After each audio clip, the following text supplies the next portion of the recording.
बिस्मिल्लाहिर्रहमानिर्रहीम, अस्सलाम वालेकुम। जैसे कि थंबनेल से आपको पता चल गया होगा कि आज का मौजू भी प्रॉपर्टी पर ही है और प्रॉपर्टी के मौजूदा हालात, आया जो डॉलर का रेट है, उसके बाद बैंकों ने जो मुनाफा बढ़ाया है, उसके बाद स्टॉक एक्सचेंज है, सोना यानी गोल्ड, इस वजह से भी इसमें कोई जो मौजूदा सिनेरियो चल रहा है, जैसा कि आप मुतफिक होंगे मेरी बात से या इतफाक करेंगे मेरी बात से, जो प्रॉपर्टी के काम को समझते हैं, करते हैं, लाखों नहीं मैं कहूंगा कि करोड़ों लोग पूरे पाकिस्तान में इससे वाबस्ता हैं और पूरी दुनिया में रियल स्टेट एक इंडस्ट्री है। लेकिन हमारे मौजूदा हुक्मरान जो हैं वो इसकी थोड़ी सी हौसला शिकनी करते हैं कि वो आगे जाके मैं वीडियो में बताता हूं कि जो पॉलिसी मेकर हैं वो क्या सोचते हैं प्रॉपर्टी के बारे में।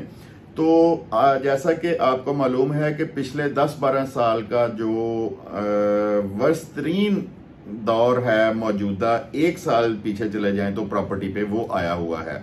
आज बात करेंगे इसमें कि उसमें कोई तब्दीली आई है, कोई तो हलचल हुई है, कोई किसी ने पूछना शुरू किया है प्रॉपर्टी का, तो इस बात पर, इस मौजू पर आज बात करेंगे। तो चैनल को लाजमी सब्सक्राइब करें और वीडियो को शेयर भी कर दिया करें। और दूसरा ये है कि कल मैंने एक हिस्ट्री पे वीडियो अपने चैनल पे चढ़ाई थी। मेरा ख्याल था कि ऑडियंस यंग है। मेरे ऑफिस में एक लड़का है, तो मैंने उससे पूछा कि बैतुल मुकद्दस के बारे में जानते हो, मस्जिद अक्सा के बारे में जानते हो, तो मुबहम किस्म की मालूमात थी उनको। तो आप अपने बच्चों को इस बारे में बताएं, मतलब जो आजकल सिनेरियो चल रहा है फलस्तीन का, तो जो वीडियो मेरी पिछली चढ़ी है लाजमी बच्चों को शेयर करें कि उनको भी मालूम हो कि हमारी हिस्ट्री वहां पे क्या है और अब हमारे साथ क्या हो रहा है। तो थोड़ा सा इस तरफ भी बच्चों को लेके आए, सिर्फ पैसे कमाने के चक्कर में आप ना पड़े रहें। तो अब वीडियो की मौजू की तरफ आते हैं। तो इसमें मैं जो पिछली वीडियो में बता चुका हूं कि एक मेन जो फैक्टर था प्रॉपर्टी का बिजनेस डिस्टर्ब होने में, वो थे टैक्सेस। जो पिछली गवर्नमेंट गुजरी है या जो निगरान सेटअप आया है, इन्होंने प्रॉपर्टी पे बेशुमार किस्म के टैक्सेस लगा दिए। मतलब एक नॉन फाइलर बंदा है और तमीरशुदा घर करवाना है उसने रजिस्ट्री का, पूरी डिटेल मेरी पिछली वीडियोस में पड़ी है, आप सर्च करके देख सकते हैं। थोड़ा सा आपको बता देता हूं इसमें कि उसको 20% के करीब, 18 से 20% के करीब सारे ड्यूज डाल के उसका खर्चा बनता है। वैसे तो उसका होगा 12.5%, लेकिन उसमें तमीरशुदा डाल के, उसमें वकील की फीस डाल के, उसके ब्रोकरी डाल के 20 से 25% उसको उस टोटल रकम का जो है वो पे करना पड़ता है। और मुनाफा इसमें अब इतना रहा नहीं है मुल्की हालात की वजह से, जिसकी हम बात करेंगे आगे जाके। तो क्या हुआ कि जो इन्वेस्टर थे वो बेशक छोटे थे या बड़े थे, वो इस काम से निकल गए। मेरे जो भाई हैं प्रॉपर्टी डीलर्स, उन्होंने बेशुमार ने काम चेंज कर लिया या इसके साथ साथ और बिजनेस स्टार्ट कर दी, क्योंकि गाड़ी नहीं चलता इस एक काम से, और 2-2, 3-3 माह उनका कोई एग्रीमेंट ही नहीं होता, कोई प्लॉट नहीं सेल होता, मकान नहीं सेल होता। तो ये वजूहात हैं जिनकी वजह से प्रॉपर्टी का काम बिल्कुल बैठ गया। और मेरे ख्याल में, मैं खुद इससे वाबस्ता हूं पिछले 20 साल से, तो 10-12 साल का सबसे जो गंदा अरसा है वो 1.5-2 साल से चल रहा है। उसमें यह है कि आपने एक प्लॉट लिया है या मकान लिया है, 6 माह के बाद, साल के बाद आपने 50 लाख या 1 करोड़ की इन्वेस्टमेंट की है, तो आपको 10 लाख, 15 लाख, 12 लाख, 7 लाख उसमें बचना चाहिए। अच्छा, फर्ज करें वो 7-8 लाख आपको बच गया साल के बाद, तो जिस तरह मैंने बताया है कि टैक्सेस की मद में खरीदार को कर दिया है नॉन फाइलर को 10.5% टैक्स, बेचने वाले नॉन फाइलर को 6% कर दिया है। जो पॉलिसी मेकर हैं इनको समझ आनी चाहिए कि इसको कम करें।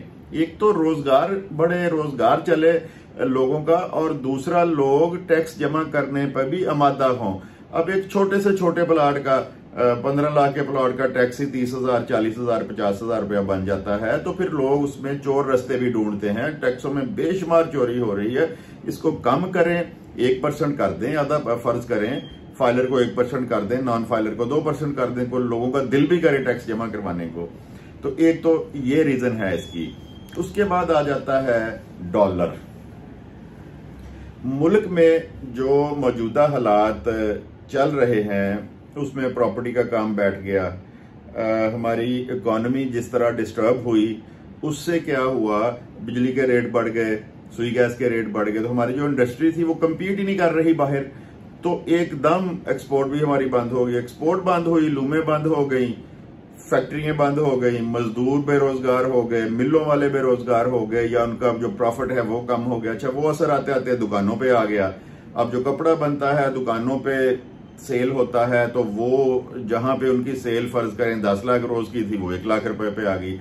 तो प्रॉपर्टी का काम तब ज्यादा चलता है, ये बात आपने जहन नशीन करनी है, कि जब मुल्क में इकोनॉमिक सरगर्मियां जो हैं वो अरूज पर हों, एक्सपोर्ट हो, बाहर से पैसे आए, मजदूरों को मजदूरी मिले, दुकानदारों को रोजगार मिले, तो फिर लोग प्रॉपर्टी में इन्वेस्टमेंट करते हैं। अच्छा, मौजूदा हुकूमत या पिछली हुकूमत के जो पॉलिसी मेकर्स थे, उनका ख्याल ये था कि एक प्लॉट किसी ने लिया, एक बेचा, उसमें 2 बंदे इन्वॉल्व हैं और कोई रोजगार नहीं बढ़ता, तो उन्होंने इसकी हौसला शिकनी के लिए ये टैक्सेस ज्यादा बढ़ाए कि लोग प्रॉपर्टी से निकलकर दूसरा को बिजनेस करें, को फैक्ट्री लगाएं, छोटी लगाएं, बड़ी लगाएं, को मिल लगाएं, को कारखाना लगाएं, को इंडस्ट्री छोटी मोटी शुरू करें, तो जिससे रोजगार बढ़े। तो ऐसा मुमकिन नहीं है। ये जो उनको शायद उनके इल्म में नहीं है, ये जो रियल एस्टेट सेक्टर है, ये पूरी दुनिया में इसकी हौसला अफजाई की जाती है। रियल एस्टेट सेक्टर जब चलता है तो हमारे मुल्क की या किसी भी मुल्क की 50 किस्म की सनतें इसमें इन्वॉल्व होती हैं। आप भी जानते हैं, बेहतर जानते। चलें, प्लॉटों को छोड़ दें, वो तो 2 बंदे ने किया आपस में और मुल्क को नहीं फायदा हुआ, टैक्स गया, रोजगार नहीं उससे बढ़ा। लेकिन जो कंस्ट्रक्शन का काम है वो ठप हो गया। क्यों हो गया? सीमेंट की प्राइसेस आपके सामने हैं, सरिये की प्राइसेस आपके सामने हैं, रेत बजरी की प्राइसेस आपके सामने हैं। जूं जूं पेट्रोल बढ़ा, डॉलर बढ़ा, उन्होंने रेट बढ़ाने शुरू कर दिए। अच्छा, आगे जाके इस वीडियो में जिक्र करूंगा कि डॉलर कुछ नीचे आया है। आप अगर ये काम करते हैं या कल पता कर लें कि जिस तरह डॉलर बढ़ा था, अब वेरी नेक्स्ट डे प्राइसेस बढ़ा देते थे। अब डॉलर 50-60 रुपए नीचे आ गया है। ना सरिये की मामूली सी कीमत कम हुई है, सीमेंट की कीमत ही नहीं कम हुई, रेत की कीमत ही नहीं कम हुई, बजरी की कीमत ही नहीं कम हुई। तो ये भी हुकूमत के जो प्राइस कंट्रोल कमेटियां हैं, ये जो अफसरान लाखों रुपया तनख्वाहें ले रहे हैं, ये इनका काम है कि इसको नीचे, अगर फर्ज करें पेट्रोल फिर बढ़ जाता है तो इन्होंने एक दफा फिर उसमें झटका लगाना है। जो मिडिल मैन है वो बहुत ज्यादा पैसे कमा रहा है।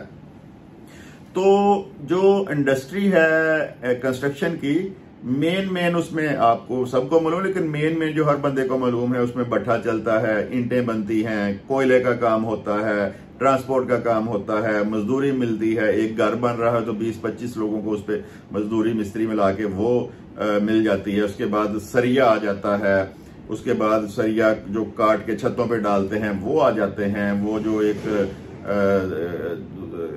चीजें हैं, जब लेंटर वगैरह पड़ता है तो वो जो इक्विपमेंट लगता है तो वो सारी चीजें उसमें आ जाती हैं। उसके बाद रेत बजरी सीमेंट वाले आ जाते हैं। उसके बाद यानी कि बेशुमार किस्म के जो रोजगार हैं इससे वाबस्ता हैं और 50 किस्म की सनतें चलती हैं। ये उन दानश्वरों को ये नहीं मालूम कि अगर हम कंस्ट्रक्शन की, रियल एस्टेट की हौसला शिकनी करेंगे तो लाखों लोग इससे बेरोजगार हो जाएंगे, और हुए हैं वो लोग। अब क्या हुआ है कि थोड़ा सा यहाँ पे एक अच्छा काम फौज ने ये किया है कि पिछले दिनों उन्होंने टेकअप किया है, डॉलर के खिलाफ एक्शन लिया है। उसमें उनको पता है कि माफियाज कौन कौन से हैं, डॉलर कैसे स्टॉक किया जा रहा है, कहां से बाहर जा रहा है, तो उन्होंने सख्ती की। और आपने देखा होगा कि पिछले 1-1.5 माह में डॉलर 50-60 रुपए नीचे आ गया। हालांकि मैंने पहले भी एक दफा बताया था, अब भी मैं ये कहता हूं कि अगर और इसको हालात को ठीक करना है तो 30 दिन का 30 दिन का टाइम दे दें, 15 दिन का टाइम दे दें। ये जो प्राइवेट मनी चेंजर्स बैठे हुए हैं इनको कहें जी 30 दिन तक जिसने चेंज करवाने हैं वो करवा लें। उसके बाद बैंक के अलावा ट्रांजैक्शन नहीं होगी। तो देखें कैसे बोरियों डॉलर लोगों के घरों से निकलते हैं, मुख्तलिफ सियासतदानों के घरों से जो डॉलर बोरियों की सूरत में, कमरे भरे हुए सूरत में निकले, वो तो आप देख ही चुके हैं। ये काम करेंगे, डॉलर एकदम नीचे आएगा, उससे भी इकॉनमी बेहतर होगी। अच्छा, लोगों ने डॉलर में शुरू कर दिया, उन्होंने कहा जी प्रॉपर्टी में तो बचता ही कुछ नहीं है। जो नई डेवलप कॉलोनियां हैं, जिसने वहां पे प्लाट लिए हैं, वो डीवैल्यू हो गई हैं, फाइलों के रेट्स नीचे आ गए हैं। तो लोगों ने क्या किया, डॉलर लेने शुरू कर दिए। उसके बाद गोल्ड की कीमतें बढ़नी शुरू हुई, गोल्ड लेना शुरू कर दिया। अब क्या है कि डॉलर को थोड़ा सा रिवर्स लगा और बहुत सारे लोगों ने, जिन्होंने 320, 310, 15, 20, 25 पे लिया था डॉलर, क्योंकि अफवाह ये थी कि ये 400-500 पे जाएगा, उन्होंने डॉलर निकालने शुरू कर दिए। और आपके सामने है उसका रिजल्ट कि वो जनाब डॉलर 50-60 रुपए नीचे आ गया है। अच्छा, डॉलर से निकले हैं लोग, गोल्ड ले लिया। गोल्ड भी पिछले 2-3 वीक पहले 1,80,000 रुपए तोला था, फिर 2 लाख कुछ पे फिर रहा है, उम्मीद है कि फिर नीचे जाएगा। अच्छा, अब लोगों ने स्टॉक एक्सचेंज में पैसे इन्वेस्ट करने शुरू कर दिए। जो सारी दुनिया की स्टॉक एक्सचेंज वो नीचे आ रही है और पाकिस्तान की स्टॉक एक्सचेंज ऊपर आ रही है। एक झटका लगना है, स्टॉक एक्सचेंज से भी पैसे हट जाने हैं।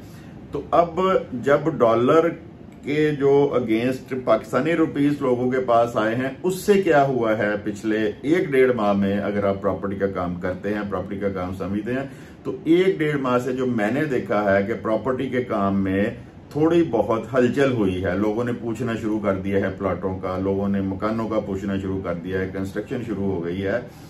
तो अब जो इस वीडियो बनाने का मकसद ये था कि 1-1.5 माह से प्रॉपर्टी के काम में थोड़ी सी जो है वो हलचल देखी गई है। जिस तरह पहले 1 साल से ये बिल्कुल जीरो हुआ था, अब उसमें थोड़ा सा। और हाँ, नई जो सोसाइटीज हैं, फाइलों वाली हैं, वहां पे कुछ नहीं हुआ।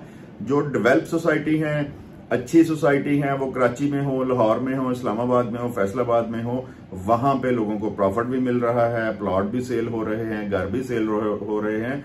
लेकिन जिन्होंने फाइलें खरीदी हैं, वो फाइलें मैं तो एक जुआ ही समझता हूं, जिन्होंने फाइलें खरीदी हैं वो लोग अभी तक भी उसमें फंसे हुए हैं। और एंड पे मैं ये भी शेयर करना चाहता हूं कि जो मुल्क के सियासी हालात हैं वो भी एक बड़ी वजह है। कोई भी सियासी जमात इलेक्शन हो जाए, तो थोड़ी सी स्टेबल, थोड़ी सी ताकतवर गवर्नमेंट अगर बने ना, तो फिर आप देखेंगे कि फिर इंशाल्लाह ये जिस नहाई तक वैसे हम जा चुके हैं, 1-2 साल लगेंगे, लेकिन आप देखेंगे कि जिस तरह ये एक एक्शन से थोड़ी सी बेहतरी आई है, अगर वो अच्छी स्टेबल लूली लंगड़ी गवर्नमेंट ना आए, अच्छी स्टेबल गवर्नमेंट आ जाए, तो इंशाल्लाह 1-2 साल में तमाम के तमाम हालात जो लेवल पे आ जाएंगे। और इंशाल्लाह जो रियल एस्टेट इंडस्ट्री है, मुझे बहुत उम्मीद है कि लोगों को उससे फायदा होगा। तो आपके लिए भी ये है कि फाइलें वगैरह ना खरीदें। अब डॉलर जिस तरह ऊपर नीचे जा रहा है, सोना जिस तरह जा रहा है, स्टॉक एक्सचेंज का तो आपको पता है कि एक झटके में सारे के सारे पैसे चले जाते हैं। तो उस तरह की इन्वेस्टमेंट ना करें। अपने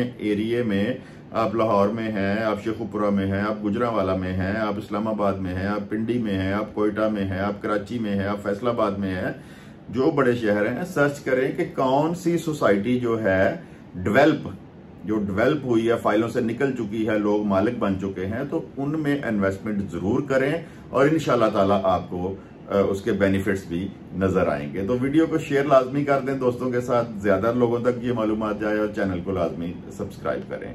वीडियो देखने के लिए आपका बहुत बहुत शुक्रिया। खुदा हाफिज।